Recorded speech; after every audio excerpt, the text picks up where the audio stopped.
Salut YouTube, on se retrouve pour une nouvelle vidéo aujourd'hui. On va traiter le sujet de comment réussir vite quand on est jeune avec mes trois conseils qui vont peut-être vous aider tout simplement. C'est le but de cette vidéo. En tout cas, on lance l'intro, on se retrouve tout de suite après.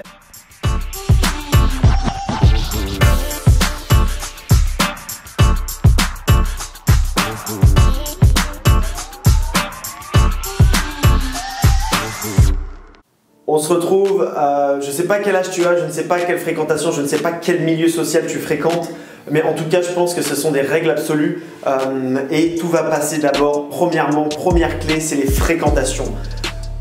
Regarde autour de toi et demande-toi si les personnes qui te fréquentent, les personnes qui sont autour de toi sont positives pour toi. Est-ce qu'elles te poussent vers le haut? Si le cas est non, il va peut-être falloir réfléchir à changer d'amis ou à changer de fréquentation. On est la moyenne des 5 personnes qui nous entourent le plus. Si ces 5 personnes qui t'entourent le plus ne t'inspirent pas, change d'amis. Change d'amis et arrête de te dire que c'est parce que c'est mon ami d'enfance ou etc. Si les personnes ne te tirent pas vers le haut, il faut vraiment changer ses fréquentations. Et c'est vraiment ça qui va t'amener au niveau supérieur. Ça, c'est vraiment très important et c'est vraiment quelque chose que j'ai vraiment mis beaucoup l'accent sur ce point-là dans ma vie privée. Et oui, certes, pendant des moments, je me suis retrouvé seul. Oui, j'ai été un peu abandonné de tous et ça a été un choix personnel. Et sans ce sacrifice, je pense que je n'aurais pas pu arriver à ce point-là où j'en suis aujourd'hui, d'avoir toutes ces personnes qui m'entourent, qui sont tellement positives pour moi et qui me tirent tellement vers le haut. Deuxième grande clé, l'autodiscipline. L'autodiscipline, qu'est-ce que ça veut dire? Ça veut dire que quand tu n'as pas envie, tu te mets une claque et tu y vas. L'autodiscipline, c'est dans n'importe quel point, que ce soit par exemple dans la diète, dans la muscu, que ce soit à s'autodiscipliner à lire des livres, ne serait-ce que 10-15 minutes par jour, s'autodiscipliner à ne pas boire d'alcool, ne pas fumer, ne pas sortir tous les week-ends, se bourrer la gueule, etc. C'est vraiment ça l'autodiscipline. Alors, j'ai pas une recette miracle, mais j'ai ma recette. Ma recette, ça a été quoi?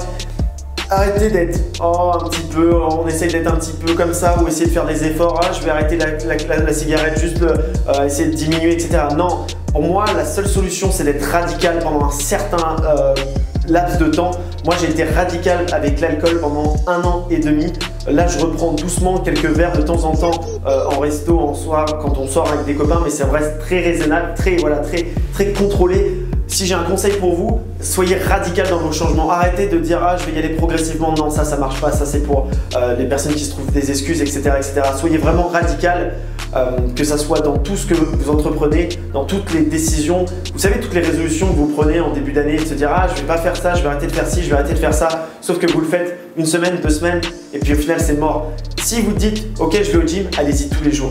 Parce que si tu commences à dire j'y vais que 3 fois par semaine, c'est mort. Tu le tiendras pas.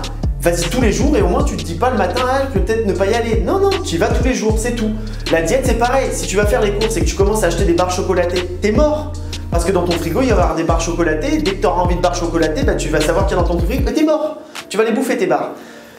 Donc là pour ma deuxième clé et ma troisième clé, formez-vous les amis. Formez-vous. Beaucoup de personnes pensent que c'est quand vous sortez de l'université, de votre diplôme, etc. que c'est fini en fait. Plus de 90% voire 95% des gens ils sont persuadés que quand ils terminent leurs études c'est fini. Ok, on n'apprend plus rien, j'ai fait le taf, c'est mort, ça c'est la plus grosse bullshit de l'histoire.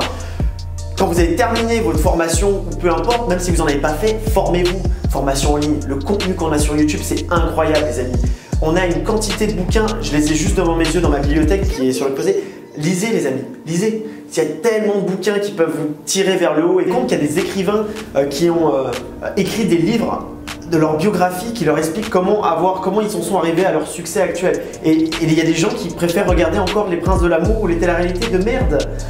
Voilà, donc prenez le choix stratégique dans votre vie les amis à vous dire qu'est-ce que je fais à l'heure actuelle. Est-ce que je préfère appliquer ces 3 clés et atteindre mes objectifs ou alors est-ce que tu préfères juste procrastiner parce que le mot il est là, c'est la procrastination.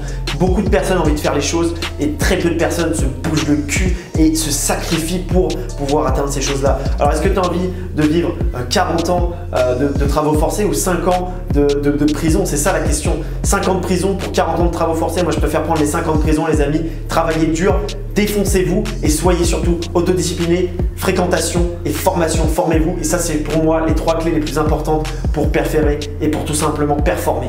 Ciao les amis, on se retrouve pour une prochaine vidéo.